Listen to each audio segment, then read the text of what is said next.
¿Quién fue el primer mexicano? Ya sugería yo que dar respuesta a esta pregunta supone necesariamente una serie de abstracciones. Primero, bueno, y luego algunas construcciones conceptuales. Abstraer para pensar solo algunos de entre todos los elementos que uno puede percibir, tomar solamente aquellos que consideramos como esenciales para enseguida formular con ellos conceptos, esto es, concretar el pensamiento en palabras para encapsular conclusiones y de ahí formular definiciones. Claro, dichas faenas mentales no pueden llevarse a cabo desde una situación etérea, más bien se realizan tomando posiciones, lo cual obliga, claro, a desechar otras, por lo cual más vale asumir tales posturas de la forma más consciente posible. Por ejemplo, un posicionamiento podría ser el siguiente: entender por mexicano al habitante de este enorme territorio que actualmente llamamos así, México. Mexicanos somos los de aquí, pues. Bienvenidos al espacio de opinión y análisis, soy Germán Castro. Hace algunos años publiqué en la revista Este País un pequeño ensayo titulado La identidad espacial de México. En ese texto argumentaba yo lo siguiente: el espacio es una variable que incide tanto en la identidad de una persona, es decir, en su identidad psicológica, como en la identidad cultural de una comunidad social. En principio, la dimensión espacial de la identidad se refiere, claro, evidentemente, al espacio que cada entidad ocupa. La identidad espacial de una persona y de una comunidad social, desde un grupo de vecinos hasta una organización transnacional, como podría ser un grupo de países, la Unión Europea, pasando por los niveles de localidad, región y, claro, nación o país. En fin, se compone de datos objetivos que percibimos de la realidad y de factores subjetivos, al menos de tres tipos estos factores subjetivos: cognitivos, afectivos y, claro, valorativos o axiomáticos. La identidad espacial puede entenderse como un complejo sistema de relaciones que tienen como referencia un territorio específico. En dicho sistema, además de prácticas de una pertenencia a un lugar determinado por fronteras reales o imaginarias, toman parte un sinnúmero de representaciones del territorio. En su hermoso texto Visión de Anáhuac, Alfonso Reyes establece qué es lo que, desde su perspectiva, nos da continuidad a los mexicanos de hoy día respecto a la gente que habitaba estos mismos lares antes de la llegada de los españoles. Escribió don Alfonso, abro cita: cualquiera que sea la doctrina histórica que se profese, y no soy de los que sueñan con perpetuaciones absurdas de la tradición indígena, y ni siquiera me fío de la perpetuación de la tradición española, nos une con la raza de ayer, sin hablar de sangres, la comunidad de esfuerzos por domeñar nuestra naturaleza brava y fragosa. Esfuerzo que es la base bruta de la historia.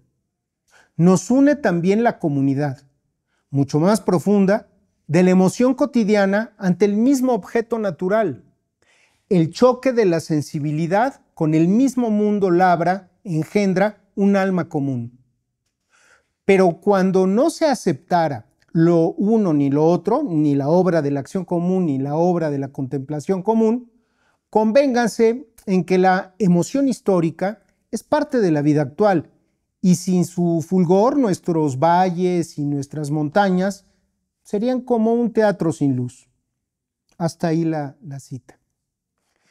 Reyes, pues, plantea que sin importar si uno se siente más apegado a nuestra herencia indígena o al legado español, lo que verdaderamente nos une a los mexicanos de hoy con quienes vivieron aquí antes es el esfuerzo de adaptación respecto a un mismo entorno natural y sobre todo las emociones que experimentamos frente al mismo paisaje y más o menos las mismas condiciones ambientales.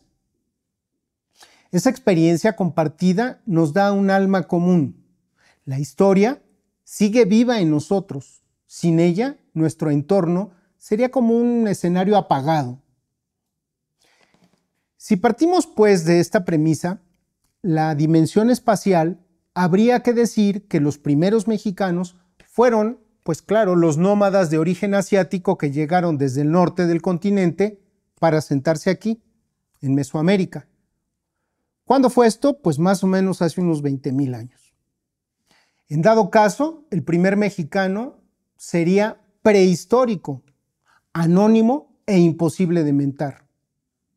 Sin embargo, podría echarse mano de personajes simbólicos, a partir, claro, de referentes concretos, de nuevo, ya no históricos, sino ahora arqueológicos.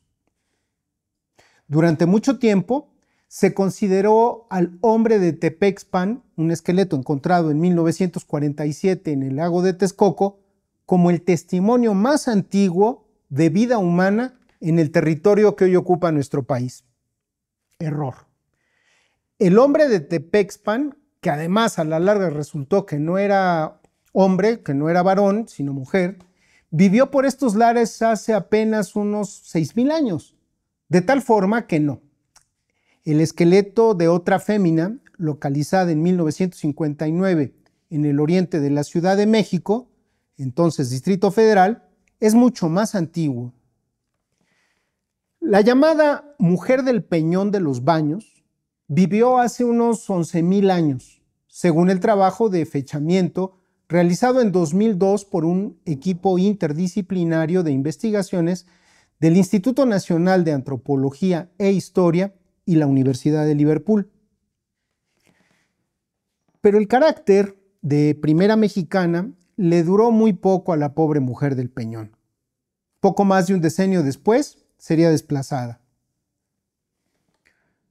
Los restos óseos humanos que hasta hace poco se tuvieron por los más antiguos no solo de Mesoamérica, sino de todo el continente, fueron localizados en una cueva inundada cerca de Tulum, en el estado de Quintana Roo.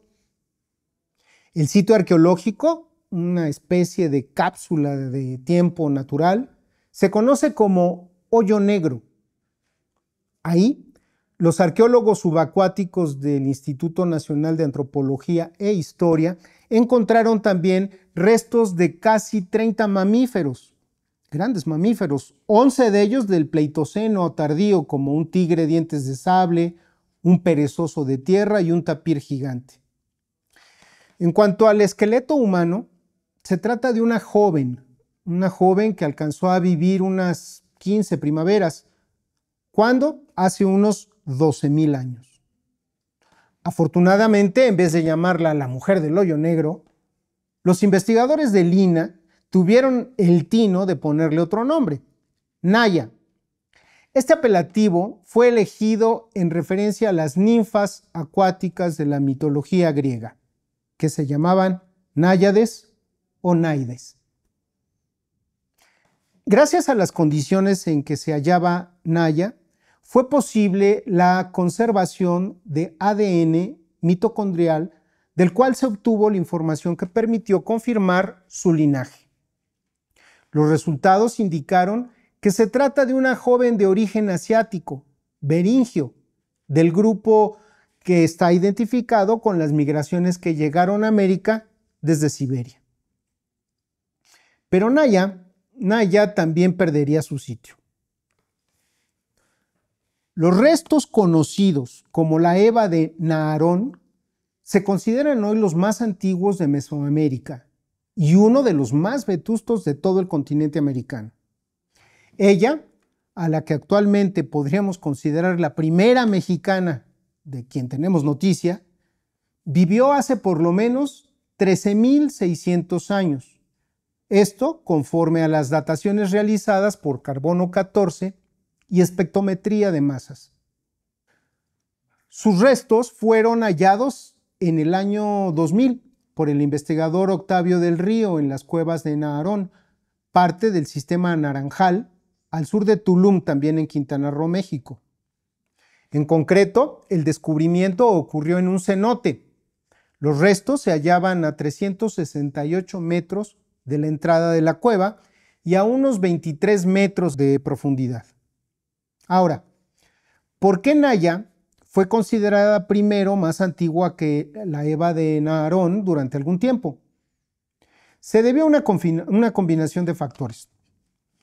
La dificultad de datar restos tan antiguos, el momento en que se hicieron públicas las investigaciones, pero sobre todo el refinamiento de las técnicas de datación. La Eva de Naharón fue descubierta hace 25 años. Las primeras dataciones publicadas, hechas por el equipo del arqueólogo Arturo González del Instituto de Geología de la Universidad Nacional Autónoma de México, arrojaron una antigüedad de más de 13,000 años. Sin embargo, estas dataciones iniciales fueron objeto de debate y cautela dentro de la comunidad científica, en parte por la posibilidad de que el material estuviera contaminado. En cambio, en el caso de Naya, descubierta en 2007 y anunciada hasta 2014, el equipo que la estudió, liderado por la arqueóloga Pilar Luna de Lina, aplicó un protocolo de datación mucho más robusto. No solo dataron el esqueleto de Naya, usando uranio, torio y carbono 14, esto para datar un hueso y un diente, sino que también dataron las semillas y el carbón que encontraron en el mismo estrato del fondo del cenote. También dataron cristales de calcita que se habían formado sobre los huesos de los animales extintos. Este paquete de dataciones cruzadas arrojó una antigüedad muy consistente y bien respaldada de entre 12,000 y 13,000 años.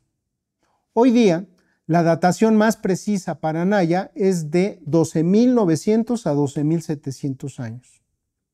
Con el tiempo, y gracias a técnicas aún más avanzadas, se pudo refinar la antigüedad de la Eva de Naharón. Hoy día, la datación ampliamente aceptada para la Eva es de 13,600 años, confirmándola entonces efectivamente como mucho más antigua que Naya. La Eva de Naharón es el vestigio más antiguo que tenemos de un habitante humano en los territorios que hoy ocupa México. Sin embargo, sería una mentira decir que compartimos con ella las mismas condiciones ambientales. En los tiempos en que vivió la Eva de Naharón, la península de Yucatán era un territorio muy distinto al que hoy conocemos. El clima era mucho más fresco y seco, propio del final de la última glaciación, lo que permitía la existencia de sabanas y bosques abiertos donde se movían grandes manadas de fauna pleistocénica.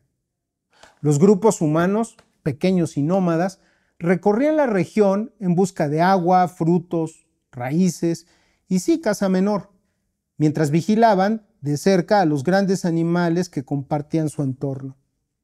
Perezosos gigantes, tapires, mastodontes y felinos de colmillos colosales. Las cuevas y cenotes, además de ser fuentes esenciales de agua limpia, funcionaban como puntos de referencia y refugio en un paisaje vasto y cambiante. En esas condiciones de precariedad y adaptación, cada individuo, cada persona, cada hombre, cada mujer, era parte de un delicado equilibrio entre la supervivencia colectiva y las inclemencias del ambiente. Se estima que la Eva de Naharón tenía 25 años cuando falleció. Los investigadores sugieren que pudo haber muerto en circunstancias trágicas y accidentales. La hipótesis más aceptada es que ella cayó al cenote donde milenios después serían hallados sus huesos. En aquella época, muchas de estas cavidades se encontraban secas o semisecas, de modo que una caída fortuita en la oscuridad habría resultado fatal, ya fuera por la propia altura, las fracturas, el encierro sin salida o simplemente por el hecho de quedar atrapada sin acceso a agua y alimentos. El hallazgo de su esqueleto, dispuesto en una soledad absoluta y sin señales claras de enterramientos rituales, refuerza esta conjetura. La joven, al igual que otros animales que compartieron su destino, quedó atrapada en el interior de la cueva, donde la penumbra y el silencio sellaron su historia hasta que la ciencia, 13,000 años después, la rescató del olvido. La Eva de Naharón, como antes la mujer del Peñón o la pequeña Naya, nos recuerda que la identidad no nace en un instante único, sino de una larga cadena de vidas anónimas que habitaron, padecieron, se adaptaron y contemplaron este mismo territorio.